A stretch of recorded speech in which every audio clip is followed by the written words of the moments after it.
भगवान की बोलो भाई सब संतन की, बोलो भाई सब भगतन की, बोल सतगुरुदेव महाराज की। ओम नमः पार्वती पते।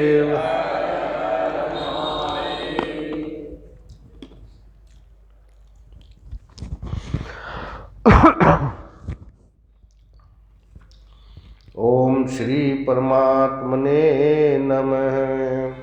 अतः श्रीमद्भागवत महापुराण एकादश स्कंध। श्री भगवान वाच। शोक हर्ष भय क्रोध लोभ मोह स्पृहा हृदय अहंकारस्य दृश्यन्ते जन्म मृत्युश्च नात्मने। देह इंद्रिय प्राण मनोभिमानो जीवे अंतरात्मना गुण कर्म मूर्ति सूत्रम महानित्य रुद्धे गीत संसार आधावती काल तंत्र। परम पूज्य अर्चनीय वंदनीय सदा अपने स्वरूप में विराजमान जीवन मुक्ति विधेय मुक्ति का आनंद लेने वाले परम पूज्य सतगुरुदेव भगवान के पावन पवित्र युगल चरणों में कोटि साधनवत प्रणाम। समुपस्थित गुरु भक्तों, श्रद्धामयी माताओं बहनों तथा होनहार बच्चों, भगवान की असीम महती महान विशेष विशिष्ट कृपा के फलस्वरूप हम सभी इसी पावन पवित्र स्थल में बैठ कर के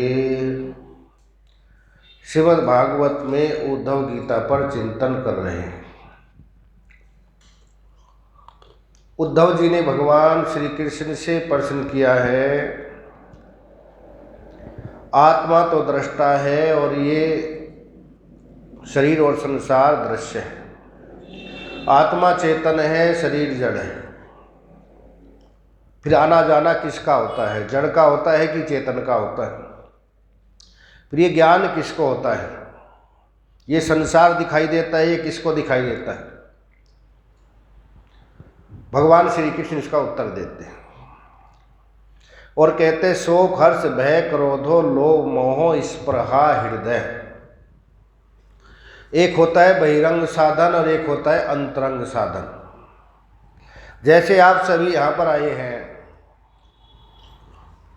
अपना अपना काम छोड़ करके, तो वेदांत में चार साधन बतलाए हैं। साधन चार हृदय जो धारे मुक्ति पाने वही पधारे। आपके अंदर नित्यानित्य विवेक है, तभी तो यहाँ पर काम छोड़ के बैठे हैं। वहाँ से कुछ अच्छा मिलेगा।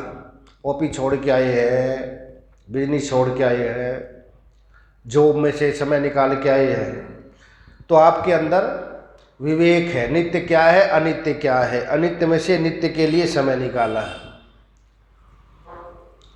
वैराग्य है, उधर से मुख मोड़ करके घंटे के लिए आए हैं। फिर सम है, मन को शांति मिलेगी इसलिए आए हैं। दम है, सारी इंद्रियों को कंट्रोल करके बैठे हुए यहाँ पर। तितिक्षा है, अब भूख प्यास सर्दी गर्मी को सहन करते हुए बैठे हुए हैं। उपरति है, सबसे उपराम होकर के मन हटा करके एक जगह मन लगाने के लिए बैठे हुए हैं। श्रद्धा है, तभी नीचे बैठे हुए आलती पालती लगा के, भले पैर में दर्द हो जाए। समाधान के लिए बैठे हुए हैं कि हमारा कुछ समाधान हो जाएगा। और मुमुक्षुता आपके अंदर है, मुक्त होने की इच्छा है, तब बैठे हुए हैं। तो ये चार साधन क्या है? ये बहिरंग साधन है। यज्ञ करना, अनुष्ठान करना, इष्टापूर्त कर्म करना, ये सब बहिरंग साधन में आता है।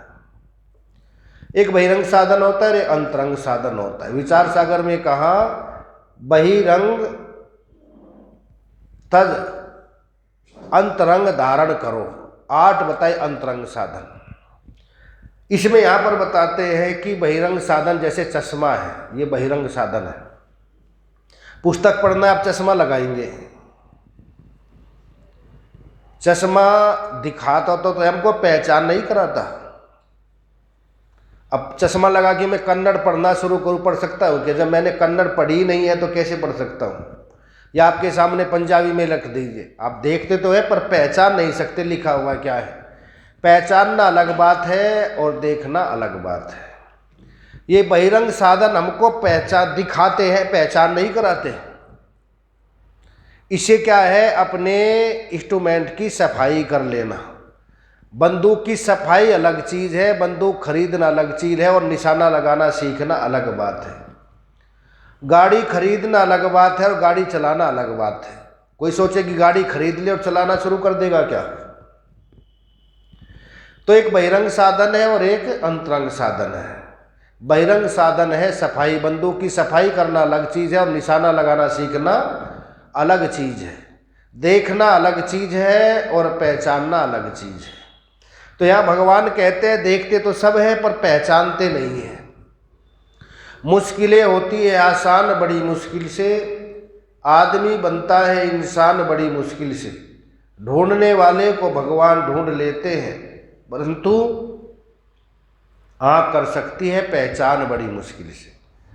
कोई पहचान कराने वाला हो तब पहचान सकते हैं। जैसे यहाँ इतने बैठे हुए हैं, आप में से किसी को पूछे कि यहाँ पर राम सिंह कौन है, इतने आदमी बैठे हुए हैं, देख सबको रहे हैं, आपने बतलाया ये बैठे हुए राम सिंह हैं,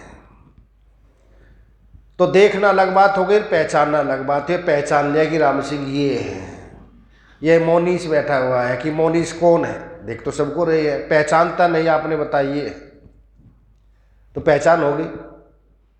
तो पहचान कराना अलग बात है और देखना अलग बात है। देखते तो हम सब हैं, पर ये संत लोग आगे पहचान करा देते हैं। हनुमान जी को देख रहे तुलसीदास जी ने कहा कि मुझको भगवान के दर्शन करा दीजिए। हनुमान जी ने कहा ठीक है, भगवान आएंगे आज तुम्हारे यहाँ। और भगवान आए, चारों भाई आए, परंतु तुलसीदास जी पहचान नहीं सके। देख रहे हैं, देखते हुए पहचान नहीं कर सके तो आनंद नहीं आया, तिलक लगाया और चले गए। हनुमान जी को फिर कहा ये चारों भाई आए तो थे, मैंने सोचा कोई राजकुमार होंगे, पहचान नहीं सके। दूसरे दिन फिर आए, फिर नहीं पहचान सके।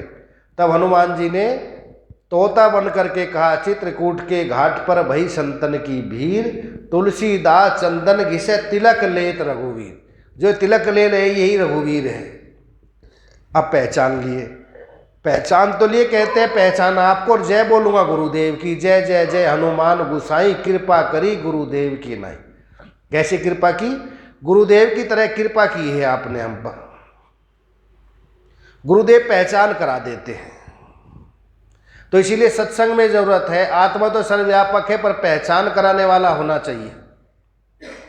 जैसे तुलसीदास जी को हनुमान जी ने पहचान कराई है, ऐसे ही महापुरुष महावाक्य के द्वारा पहचान करा देते हैं, तत्वमसि तू वही है।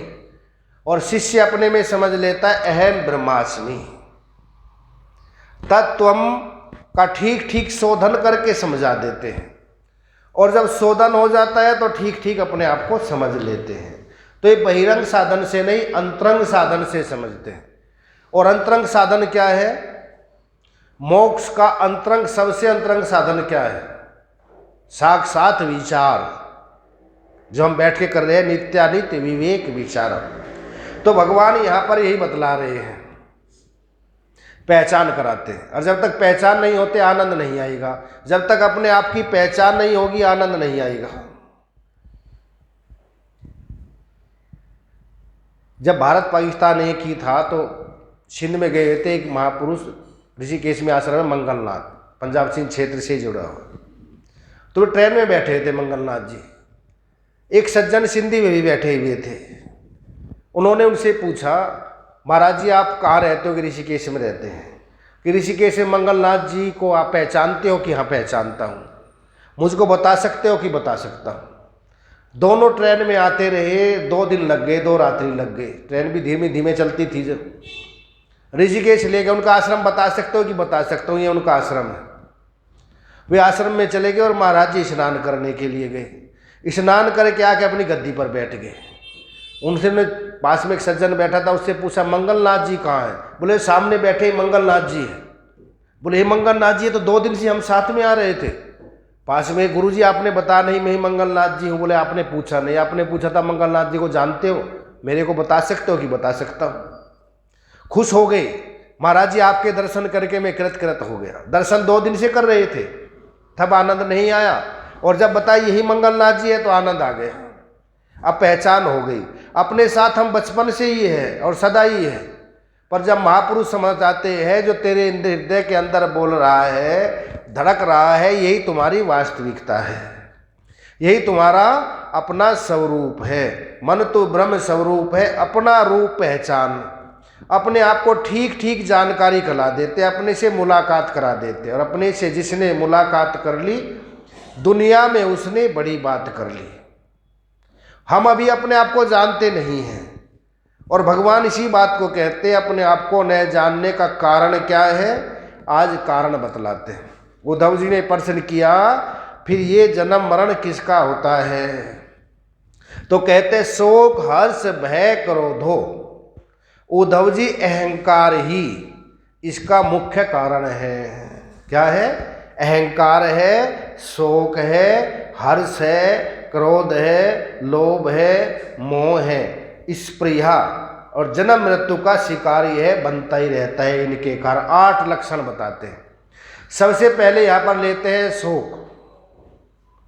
भूत का होता है शोक, भविष्य की होती है चिंता, और वर्तमान में मोह। ये 3 परेशान कर रहे हैं हमको, इसलिए ज्ञान नहीं होता, अपने स्वरूप में विराजमान नहीं होते। या तो हम भूत में रहते हैं या प्रेतों में रहते हैं। भविष्य क्या है? प्रेत।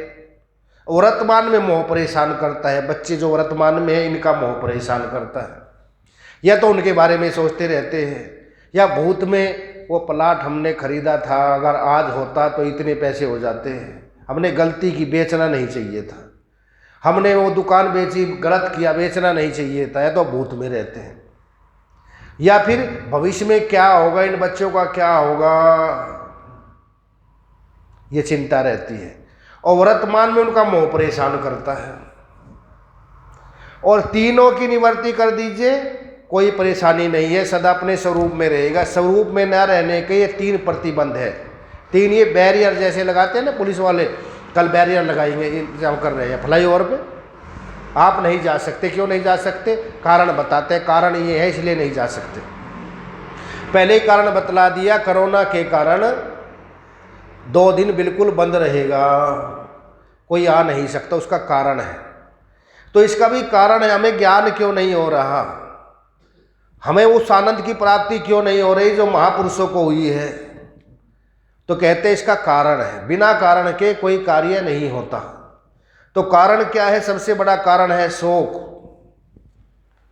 एक गांव का किसान था, थोड़ा वैराग्य जागा तो वो संत महात्मा हो गए।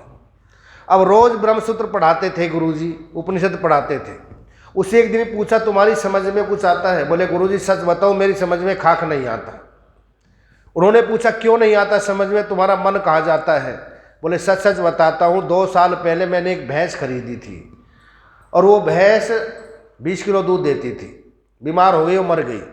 मेरा भैंस में मन पड़ा रहता है, अगर वे भैंस होती तो इतना दूध देती, इतना अच्छा रहता। अब गुरुजी ने वहीं से समझाना शुरू किया उसको। बोला भैंस खाती क्या थी कि हरा चारा, और दूध कैसा देती थी कि सफ़ेद। अब उस हरे को सफ़ेद कौन बनाता था? हरे को सफ़ेद कौन बनाता था? हमारे अंदर खाते हम रोटी है, और रक्त कौन बनाता है? वहीं से लेकर के चले उसको, जो बनाता है वही अपना वास्तविक स्वरूप है। तुम वहाँ से मन को हटाओ, उसको देखो जो उसको बनाने वाला है। जैसे कारण ढूंढते हैं ना, एलोपैथिक में तो कम ढूंढते हैं, होम्योपैथिक में कारण ज़्यादा ढूंढते हैं। सर्दी लगी, क्यों लगी, क्या कारण था, क्या आपने खाया, कहाँ गए थे, कहाँ से आए हो। तो यहाँ पर भी कारण ढूंढते हैं। कारण क्या है कि शोक है। शोकम तरती आत्मित, आत्मवेता शोक से परे हो जाता है, और हमको शोक है। छांदोग्य उपनिषद में नारद जी सनक आदि को से यही पूछते हैं कि मैंने ग्रंथ तो सब पढ़े हैं, 4-6 शास्त्र, शिक्षा, कल्प, व्याकरण, ज्योतिष, निरुक्त, छंद, चारों वेद, चारों उपवेद, उपनिषद, गंधर्व विद्या, भूत विद्या, तांत्रिक, सब कुछ मैंने पढ़ा है, पर मैंने सुना है कि आत्मज्ञानी शोक से परे हो जाता है। शोकम तरती आत्मित। और मुझको अभी शोक है, जो बीत गया उसका शोक है। तो ज्ञान तो मुझको है नहीं, मुझको ज्ञान करा दीजिए। तो भूत का जब तक शोक रहेगा तब तक ये प्रतिबंध रहेगा। भूत का शोक है और भविष्य की चिंता है, आगे होगा क्या, इन बच्चों का होगा क्या। अपनी सोच नहीं है, किसकी सोच है? मेरे शरीर को चला रहा है परमात्मा, पर इनको तो मैं चला रहा हूं। ये सबसे बड़ी नासमझी है। सब अपनी प्रारब्ध लेके आए, हमारे करने से होगा क्या? हमारी जब अभी नहीं मानते, आगे कैसे मानेंगे? छोड़ दे ठाकुर जी पे होवस वही जो राम रचि राखा, कोकर तर्क बढ़ावे शाखा। चिंता करे बलाए हमारी इस माया जंजाल की, बलिहारी बलिहारी बोलो बलिहारी नंदलाल की। अच्छा, हमारे माता पिता कितनी सोच करते थे, कितनी चिंता करते थे, चिंता करते चले गए। भूखे मर गए क्या हम? भूखे मरा है कोई? कपड़े पहनने को न मिले हो, मकान न मिला हो, भोजन न मिला हो, बच्चों को भी मिलेगा। अनहोनी होती नहीं, होनी हो सो होए, तुलसी भरोसे राम के पैर पसार कर सोए। अनहोनी तो हो नहीं सकती, जो होनी है वो रुक नहीं सकती। तुलसीदास जी कहते से भरोसे राम के पैर पसार कर सोए। दांत न थे तब दूध दियो, अब दांत दिए क्या अनन देह। जीव बसे जल में थल में, सबकी सुधि ले क्या तेरी न ले। जान को देत अजान को देत, जहान को देत क्या ताकू न दे है। काहे को शोक करे नर मूरख, शोक करे कुछ हाथ न है। जब बच्चे का जन्म होता है, माँ के स्तनों में दूध तभी आता है, पहले तो नहीं आता। जब उसने प्रबंध कर लिया, अब दांत दिए, अन्न नहीं देगा क्या? दांत न थे तब दूध दिए। मैं एक पुस्तक रखी यहाँ पर लक्ष्मण दास जी की, अभी देख रहा था। उन्होंने एक बहुत अच्छा लिखा। गंगोत्री गए है ना आप? उनका एक आश्रम है गंगोत्री में, वहाँ पर उन्होंने एक मुर्दा बनाया हुआ है पत्थर का, और उसके ऊपर कफन भी पत्थर का ही ओढ़ा हुआ है उसके ऊपर, और लिखा हुआ है मुर्दे को प्रभु देत है कपड़ा लकड़ी आग, जिंदा नर चिंता करे ताको बड़ो अभाग। ये जिंदा होकर भी चिंता करता है, तो मुर्दे को भी देता है। भविष्य की तो चिंता मत करो, भूत का शोक मत करो, और वर्तमान में मोह मत करो। ज्ञान होने में देर नहीं रहेगी। और हम ये तीन ही करते हैं, इनको छोड़ते नहीं, और ज्ञान होगा नहीं। ज्ञान का अर्थ ये नहीं कि ज़्यादा पुस्तक पढ़ने से हो जाता है। नाम आत्मा प्रवचने न लभ्यो न मेधा न बहु सुनते, न बहु सुनने से होगा। जब तक ये नहीं छोड़ेंगे तब तक हो नहीं सकता। उन्हीं पर ही छोड़ दो, जो तुम्हारी मर्जी, जो थारी राजी सो हमारी मर्जी। हम तो उसी में राजी जिसमें तेरी रजा है। यहाँ यूं भी वाह वाह है और वो भी वाह वाह है। ये छोड़ेंगे तभी ये ज्ञान की प्रभाव डालेगा। ज्ञान और भक्ति, भक्ति हो या ज्ञान हो, जब तक ये तीन रहेंगे प्रभाव नहीं पड़ सकता। इसीलिए यहाँ पर भगवान कहते हैं तीन कारण है, शोक हर्ष। सबसे पहले लेते हैं यहाँ पर शोक को छोड़ दीजिए, चिंता को छोड़ दीजिए भविष्य की, और फिर वर्तमान में मोह परेशान करता है। सारी गीता जी किसके लिए है? मोह के लिए है सारी गीता जी। अर्जुन कहता है मेरा रथ दोनों सेनाओं के बीच में खड़ा कर दीजिए। कहाँ खड़ा किया? कहाँ खड़ा किया भगवान ने? किसके सामने खड़ा किया? भीष्म और द्रोणाचार्य के सामने, उनके सामने खड़ा कर दिया। और के दुर्योधन के सामने खड़ा नहीं किया, दुशासन के सामने खड़ा नहीं किया। भगवान जानते थे अर्जुन का मोह इन दोनों में है। अगर यहाँ से हट गया तो फिर दूसरी जगह नहीं रहेगा। और अर्जुन भी स्वीकार करता है, कथम भीष्म हम सख्य द्रोणम से मधुसूदन। हे मधुसूदन, इन दोनों महापुरुषों के साथ मैं कैसे युद्ध करूंगा? कुरुक्षेत्र में गए ना, कुरुक्षेत्र में गए युद्ध करने के लिए। अर्जुन का मन बदल गया देख करके। देखो, तीर्थ पे जाने से ही मन बदलता है। इसलिए कहते हैं मंदिर में, तीर्थों में रोज जाना चाहिए, हमारा मन बदल जाए। अर्जुन का मन बदल गया, दुर्योधन का नहीं बदला। गीता जी कहाँ से शुरू होती है? गीता जी संजय से शुरू होती है कि भगवान श्री कृष्ण से, अर्जुन से, किससे शुरू होती है? धृतराष्ट्र से। धृतराष्ट्रवाच धर्म क्षेत्रे कुरुक्षेत्रे समवेता युत्सव माम का पांडव सेवे किम कुर्वत संजय। संजय मेरे पुत्र वहाँ क्या कर रहे हैं? अब युद्ध करने के लिए गए। आपको फोन करके पूछे कोई आप लीला माता सत्संग भवन में क्या कर रहे हैं, सबको पता 5 से 6 कथा होती है यहाँ पर। युद्ध करने गए फिर भी पूछ रहे क्या कर रहे हैं। क्यों पूछ रहे हैं? कि जाकर शायद उसका मन बदल गया हो दुर्योधन का। दुर्योधन का नहीं बदला। कई बार आप चने भिगोते हो अंकुरित करने के लिए, गिलास में या कप में डाल देते हो, और आपने 100 चने के दाने भिगोए, उसमें से 99 तो मुलायम हो जाते, एक तैरता ही रहता है, कभी मुलायम नहीं होता। 6 महीने रखो उसको। मूंग की दाल भिगाओ तो 1-2 दाना ऐसा होता है कठोर का कठोर रहता है। कई आदमी ऐसे होते हैं सारी जिंदगी कथा सुनाओ कठोर का कठोर रहेगा, बदलाव नहीं होगा उसमें, और कई मुलायम हो जाएंगे। दुर्योधन जैसा था ऐसे का ऐसे ही छल कपट 420 ही वहां जाकर भी वही किया उसने। अर्जुन का मन बदल गया। तीर्थ पे गए ना, कुरुक्षेत्र क्या है? तीर्थ है। और तीर्थ पे जाकर के मन बदल गया, मैं इनके साथ युद्ध नहीं करूंगा। जो मेरे पूजनीय है, पूजार हार अरिसूदन है, ये तो पूजनीय है। इनके चरणों में रोज मैं कमल के पुष्प चढ़ाता हूं ला करके। और ये भीष्म पितामह है। मैं जब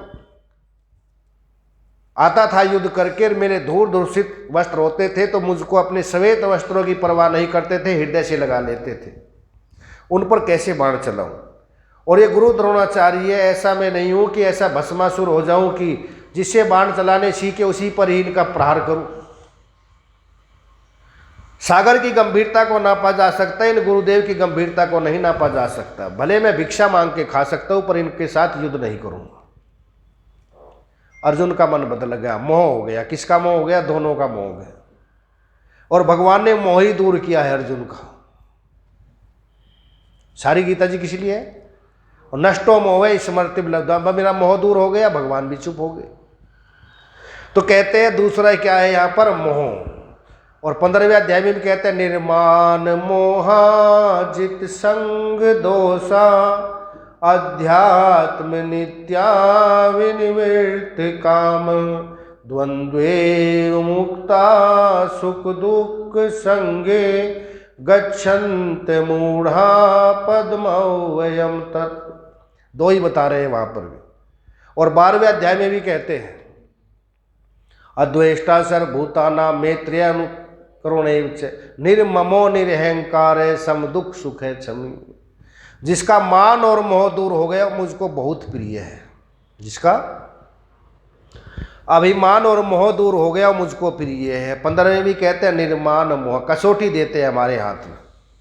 और यहाँ पर भी कह रहे हैं कसौटी में जैसे सोने को देखते हैं ना, खरा है कि खोटा है, कसकर देखते हैं। भगवान भी कसौटी दे रहे हैं, देखो कि इस पर कस करके देख लीजिए खरा है कि खोटा है। जिसके अंदर मान और मोह है वो कभी ज्ञान को प्राप्त नहीं हो सकता, नहीं हो सकता, नहीं हो सकता। अभिमान पूर्णता का विरोधी है और मोह ज्ञान का विरोधी है। अपने अपने अंदर देख लिया, हमारा दूर हो गया तो हो सकता है, नहीं हुआ तो नहीं हो सकता। क्योंकि मोह सकन व्याधीन कर मूला ताते पुनि उपजे बहुसूला। मोह से ही सारे सूल उपजते हैं, सारे सूल मोह से ही उपजते हैं। अगर मोह न होए तो ज्ञान को बहुत जल्दी प्राप्त हो जाए। ये संत लोग पागल थोड़े ही अपना घर बार छोड़ करके भिक्षा मांगते घूमते हैं। अगर यहीं रहते रहते हो जाता तो ये भी घर पे रह जाते। पता है काजल तेरी कोठरी काजल ही का कोट बल यारी ता दास की जो रहे राम की ओट। काजल की छत, काजल का फर्श, काजल की दीवार, कितनी सावधानी कीजिए काजल लगी जाता है। और जिस परिवार में मोह है वहाँ से हट गया, दूसरी जगह से हटने में कुछ नहीं। एक बार महाराज जी को पूछा बॉम्बे में, महाराज जी आप सदा निश्चिंत रहते हो, आपको कोई समस्या परेशान नहीं करती? तो महाराज जी ने बहुत अच्छा उत्तर दिया। बोले देखो समस्या दूसरे की परेशान तो करती नहीं, और मेरी निजी समस्या कोई है नहीं और दूसरे की परेशान करती है। निजी समस्या परेशान करती है और निजी मेरी कोई है नहीं। जैसे आपको कोई अपनी समस्या सुनाए, आप परेशान होंगे क्या? आप कहोगे देखो सहानुभूति के लिए चलो ठीक हो जाएगा, सब ठीक हो जाए, मनोबल बढ़ाएंगे, पर अंदर तो नहीं जाएंगे और अपनी निजी समस्या हो, रात दिन उसको चिंता में पड़ा रहता है, निजी समस्या में या दूसरे की समस्या में पड़ता है, और दूसरे की है नहीं, दूसरे की समस्या परेशान करती नहीं और अपनी है नहीं, तो अपनी समस्या परेशान करती है। जहां मोह होगा वहां परेशान करती है, और जहां मोह नहीं है वहां समस्या किसी को परेशान नहीं करती। तो इसीलिए यहां पर कहते हैं मोह ही परेशान करता है सबसे ज्यादा। इसीलिए तुलसीदास जी भी कहते हैं मोह सकल व्याधिन कर मूला, सारे कांटे इससे उपजते हैं, सारे कांटे मोह के कारण आते हैं। अब इसका क्या करें, मोह का छूट गया तो ठीक है, नहीं छूटा तो ये तो कई जन्म बिगाड़ करके रख देगा, एक जन्म नहीं। कोई बीमारी हो जाए, कैंसर हो जाए, एक जन्म खराब करता है, ये तो जन्म जन्मांतर कल्प कल्पांतर युग युगांतर खराब करके रख देता है। अब जड़ भरत का मोह किस में हो गया, हिरण में हो गया, क्या बना वे, तपस्वी बना, क्या बना, हिरण बना। गीता में भगवान कहते हैं यम यम वापी स्मरण भावम तजत यंते कलेवरम तम तमेवेति कौन्तेय सदा तद भाव भाविता। जिसका स्मरण करते हम जाएंगे वहीं पर पहुंच जाएंगे। अंत काले च मामे वे स्मरण मुक्तवा कलेवरम, अंत काल में जैसे हमारे भाव होते हैं शरीर को छोड़ते समय वहीं पर ही जाते हैं। कलेवर का मतलब शरीर। अंत काले च मामे वे स्मरण मुक्तवा कलेवरम यह प्रयाति तजन्य देहम स याति परमाम गति, उसकी गति वहीं पर ही होती है। इसलिए अंतकाल का इसीलिए कहा है कि सावधान रहना चाहिए। और सावधान कौन रहेगा, जो पहले से अभ्यास होगा। जैसे आपको कथा का अभ्यास है तो ठीक समझ में आ जाएगा, घटाकाश मठाकाश मेघाकाश अर्णवय व्यतिरेक बोलेंगे तो ये भाषा आप समझ सकते हैं। जो पहली बार बैठेगा समझ में कुछ नहीं आएगा। तो ये अभ्यास होगा तो ये स्वपन आएंगे। कैसे पता चले, हमको स्वपन से पता चलता है। हमको स्वपन कैसे आते हैं, जैसे स्वपन आते हम ऐसे, और एकांत में हमारा चिंतन कैसा चलता है ऐसे ही हम हैं। दो जगह पता चलता है हमारा मन कहाँ कहाँ जाता है, किस में जाता है, और जहाँ जाके अटक जाता है समझ लीजिए वहाँ हमारा मोह है। उसी की बात करें दिन रात पता चल जाता है इसका मोह वहाँ पर है, अटक गया। जिसकी ज़्यादा चर्चा करेंगे, और जिससे संबंध भी नहीं उससे भी चर्चा कर बैठते। जो जानता नहीं पहचानता नहीं उससे भी चर्चा करने लग जाए तो समझ लीजिए मोह में इतना धस गया है, यहाँ से पार होना बड़ा मुश्किल है। कई बार देखो आप, शादी होती है बच्चों की, या कहीं पार्टी करते हैं, या बच्चा एल्बम बनवाते हैं ना शादी में, कई बार हमको भी दिखाते हैं। कहीं चले जाए एल्बम ला के उठा के लेके आएंगे, महाराज जी देखो। अब महाराज जी को इस एल्बम से क्या मतलब, हम कहते हैं आगे चलो, नहीं नहीं इस फोटो को तो अच्छी तरह देखो। हम सोचते हैं हमें क्या मतलब ऐसे देखने से। आप कहीं रिश्तेदारी में जो आपको भी दिखाते हैं एल्बम देखो सबसे पहले, आप कहते हैं आगे चलो, वे कहते हैं नहीं नहीं देखो ये नहीं देखा आपने, ये नहीं देखा। वे समझते हैं जितना मोह हमको लगाव है इतना भी लगाव इसको होगा। ये सबसे बड़ी मूर्खता ही है हमारी। हमको लगाव है क्योंकि हमारा मोह है, उसको लगाव नहीं है। परम मोह में ये भूल जाते हैं कि शायद इसको भी इतना ही लगाव होगा। ये क्या परेशान करता है वो समझ लेते हैं मोह में धस गए हैं। इसीलिए भगवान कहते हैं यदा ते मोह कलीलम बुद्धिर्वैति तरिष्यति तदा गंतास्य निर्वेदम श्रोतस्य श्रुतस्य च। हे अर्जुन, जब तक तेरे अंदर मोह है मेरी बात सुनते भी नहीं सुन रहा। हम सुनते इतने दिनों से रहे हैं, लाभ क्यों नहीं हुआ, इस मोह के कारण। अगर ये दूर हो जाए तो ज्ञान तो 10 मिनट में हो जाए। सबसे बड़ी रुकावट है तो ये मोह है। ये मारता है हमको, हम चाहते हुए भी हमको पता है इसमें ये कमी है, पर उसको ढक लेते हैं। किसके कारण, मोह के कारण। मोह के कारण सब भूल जाते हैं। उसकी बुराई भी अच्छाई दिखाई देती है मोह के कारण। तो जड़ भरत क्या बन गया, हिरण बन गया। एक शावक के मोह में धरनी पड़ी मृग देह। उसका क्या होगा जो घर घर करते नहीं। कहते हैं ना, अब तेरा क्या होगा कालिया, पिक्चर में कहते हैं ना, तेरा तो कहाँ कहाँ संबंध है, कहाँ कहाँ अटैचमेंट हो गया, तेरा होगा क्या। और बुढ़ापे में कोई साथ देने वाला है नहीं। आजकल तो जमाने बदल गया, बुढ़ापे की छोड़ जवानी में नहीं देते। वो पंजाबी में एक कहावत है, जब बूढ़े हो जाएंगे कोई पास में रखने वाला नहीं। मेरे को कई बार याद आता है ना, आंसू आ जाते हैं। मनोज जी बैठे ना, एक बार इन्होंने अपने जन्मदिन पे कहीं ले गए, कंबल बांटने था, मेरे ध्यान निकाल लेके गए थे, कोई वे वृद्ध आश्रम था। कौन का किसका था? कंबल बांट रहा था मैं, ये दे रहे थे मेरे को। एक माता जी आई, चरण पकड़ के बैठ गई, बोले महाराज जी मेरे को कुछ नहीं चाहिए, बस यहाँ से निकलवा दो मेरे को। ये बेंगलोर की बात है। मैं बीए पास हूँ, रोज सत्संग में जाती थी। बहू को बस ये कहा 11:30 बजे रात को, बेटा फोन कर देते, इतना कहा, दूसरे दिन मेरे को यहाँ भेज दिया। ना मैं बीमार हूँ ना मेरे को कुछ है, मैं कान पकड़ती हूँ, कभी बहू को कुछ नहीं कहूँगी, मेरे को बस यहाँ से निकलवा दो कह कर। सानू लोड़ नहीं तेरे प्यार दी, टिकट ले ले बाबू हरिद्वार दी। सानू लोड़ नहीं तेरे प्यार दी, टिकट ले ले बाबू हरिद्वार दी।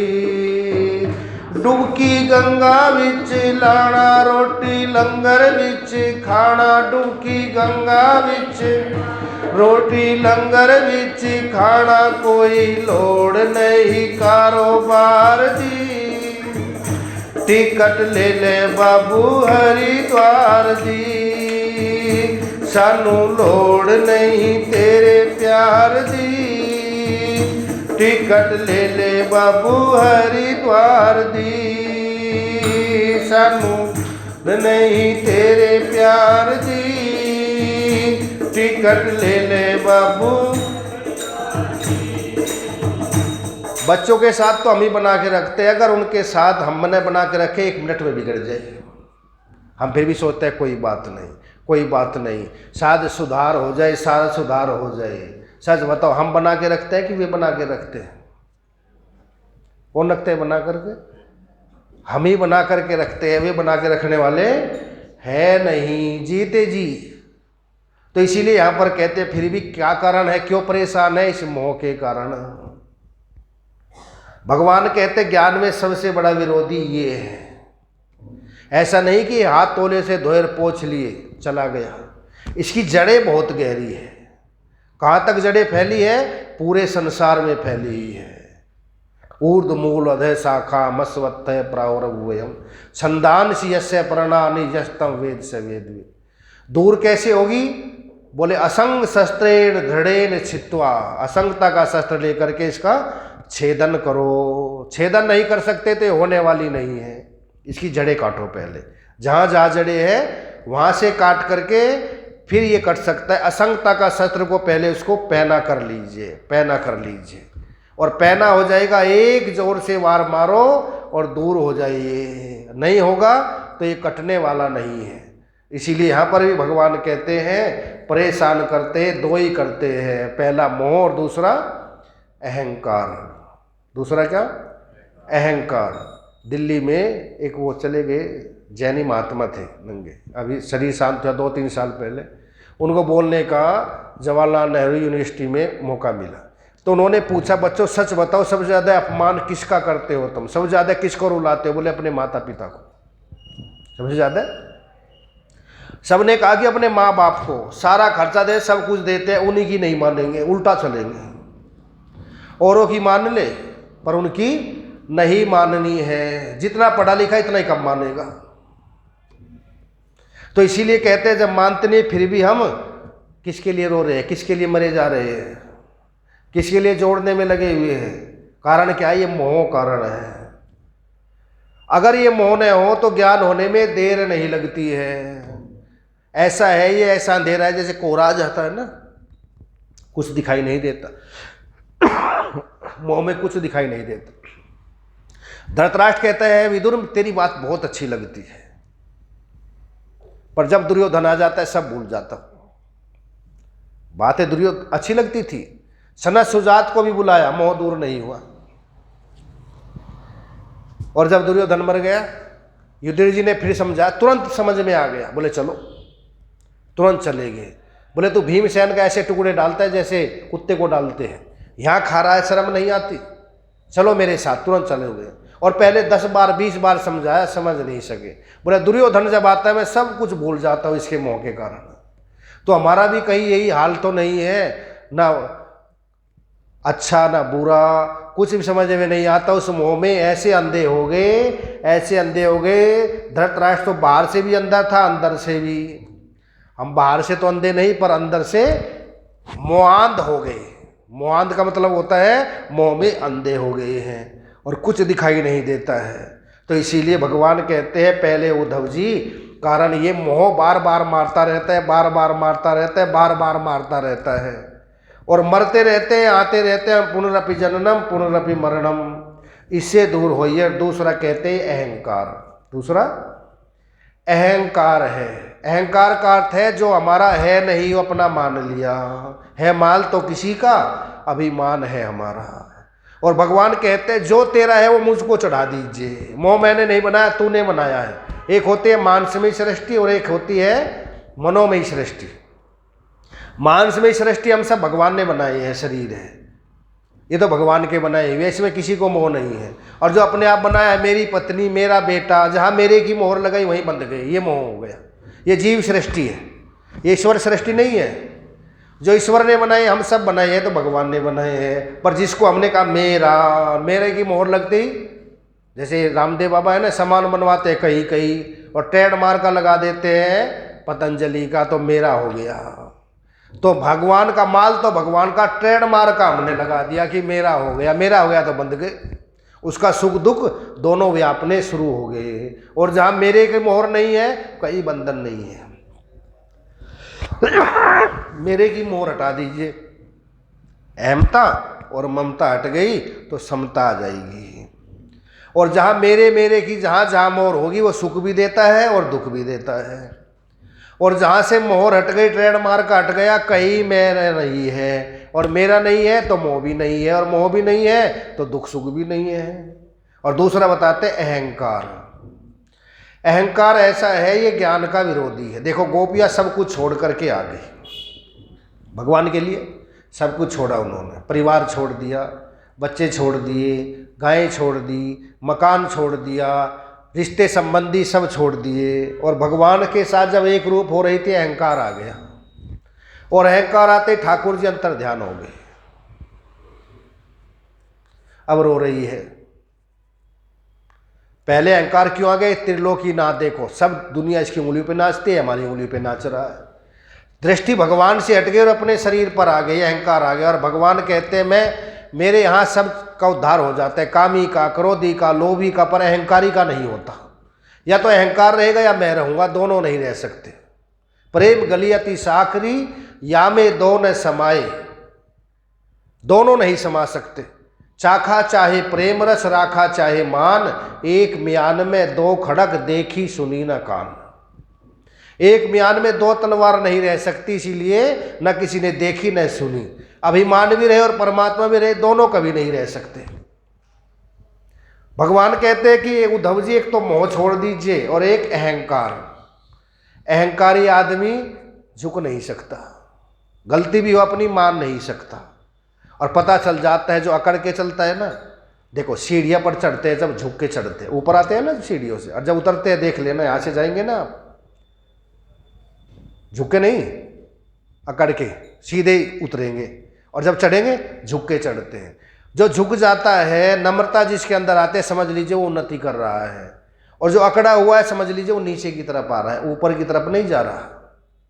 जिसके अंदर अभिमान है, मरोड़ है, ईगो आ गया तो समझ लीजिए वो नीचे आ रहा है। और जिसमें नम्रता है समझ लीजिए वो ऊपर की तरफ चल रहा है।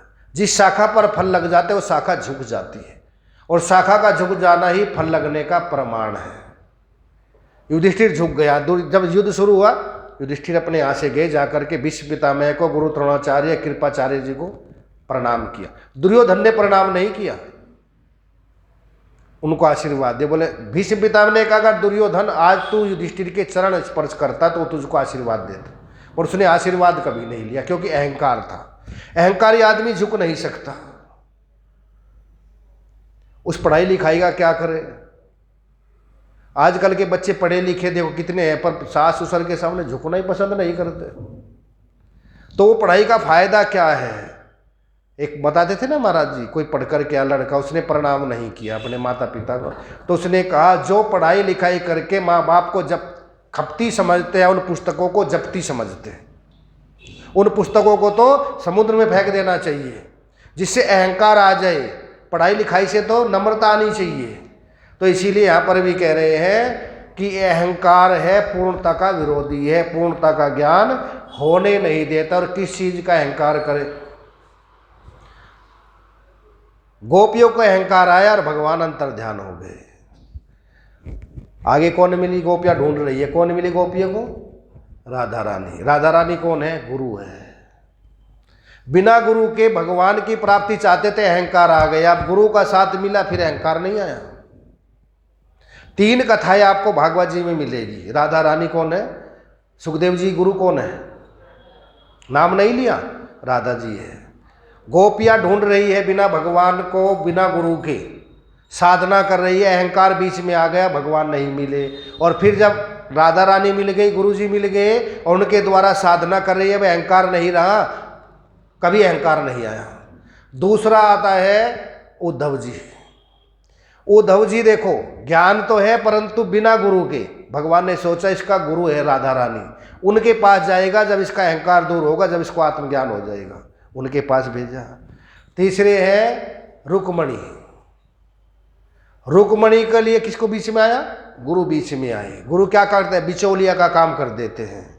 गुरु लड़की वाले की तरफ से भी और लड़के वाले से, शारदा माता जी कराती है ना शादी, बिचौलिया काम करते हैं लड़के वाले की तरफ से भी। और अच्छा, आप किसी की बुराई करते हो क्या? लड़की वाले करते हो कि लड़के वाले की?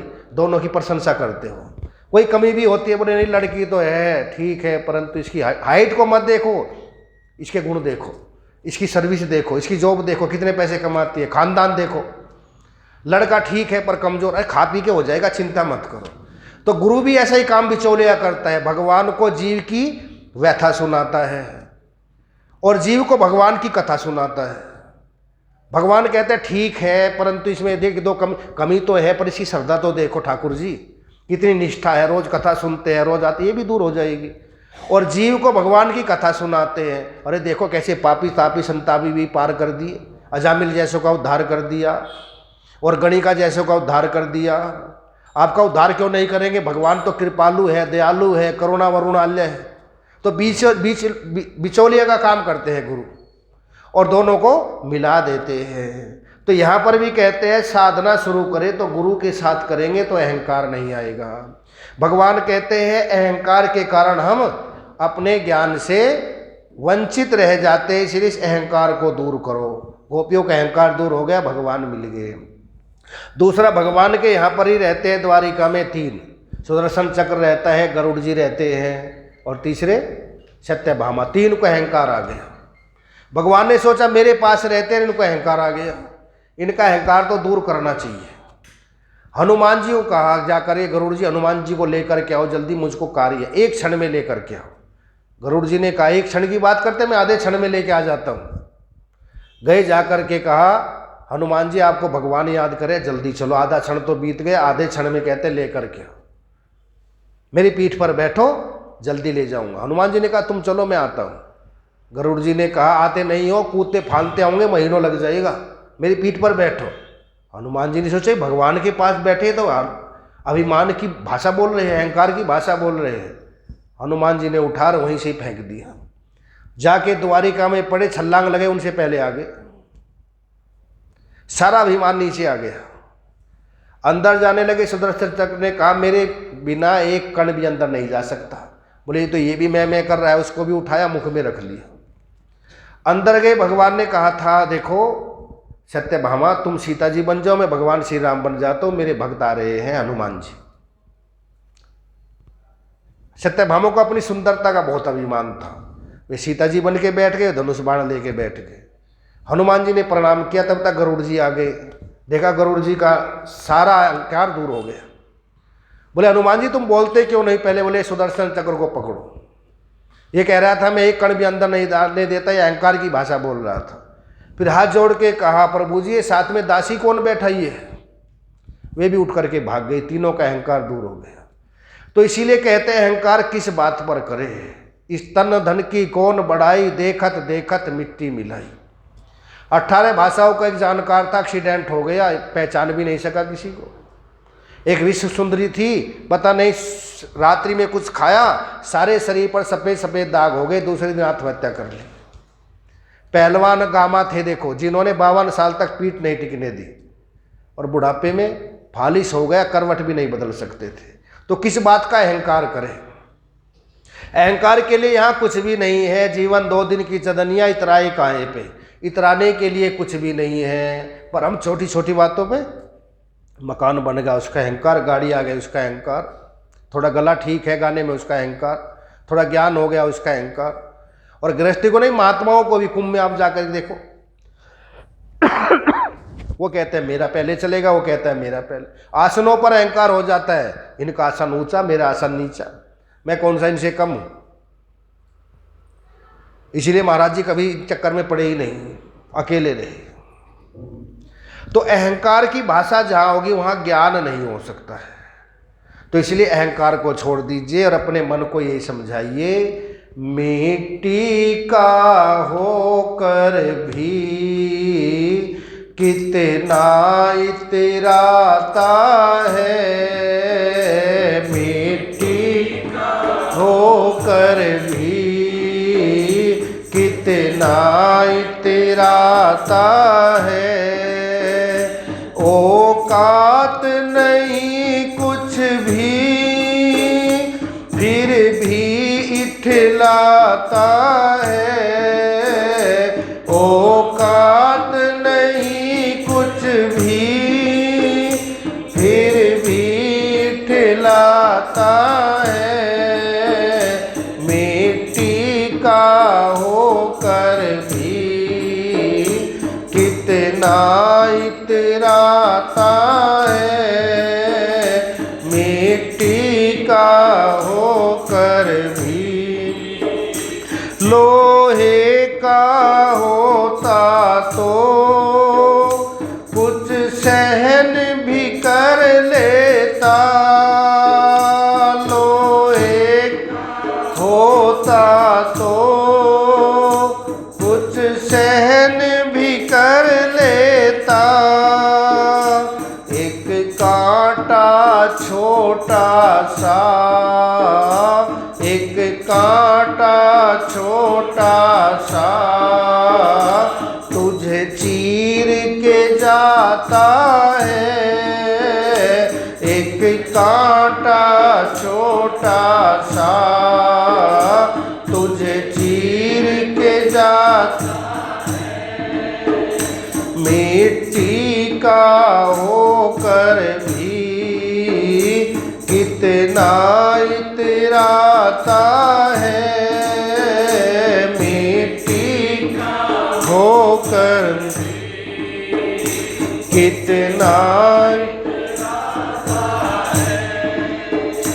सोने का होता तो कुछ मोल भी लग जाता, सोने का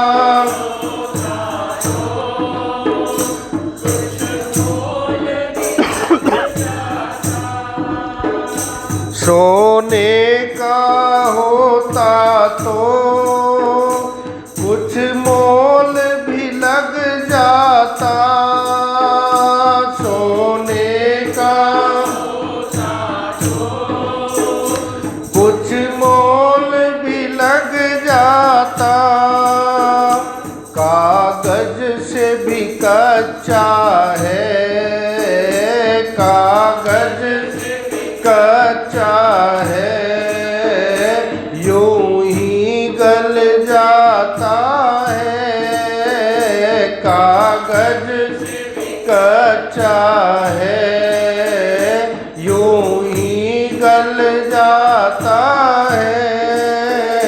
मिट्टी का होकर भी कितना इतराता है,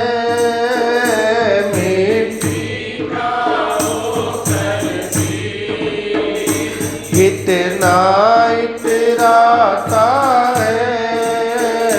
औकात नहीं कुछ भी फिर भी इतराता है, औकात नहीं कुछ भी फिर भी इतराता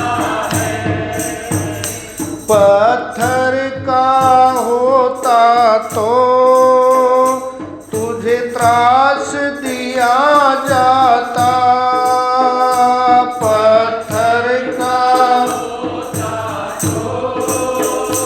तुझे त्रास दिया जाता। कई बार तू धूल हुआ, कई बार तू धूल, अब भूल क्यों जाता है। कई बार तू धूल हुआ, अब भूल, मिट्टी का हो भी कितना इतराता है। मिट्टी होकर भी कितना इतराता है। औकात नहीं कुछ भी, फिर भी इतराता है। औकात नहीं कुछ भी, फिर भी ये हाड़ मांस का एक पुतला कमजोर तेरा। ये हाड़ मांस का एक पुतला कमजोर तेरा। गौतम भाटी फिर भी, गौतम भाटी फिर भी बड़ा जोर जमाता है। मिट्टी का होकर भी कितना इतराता है।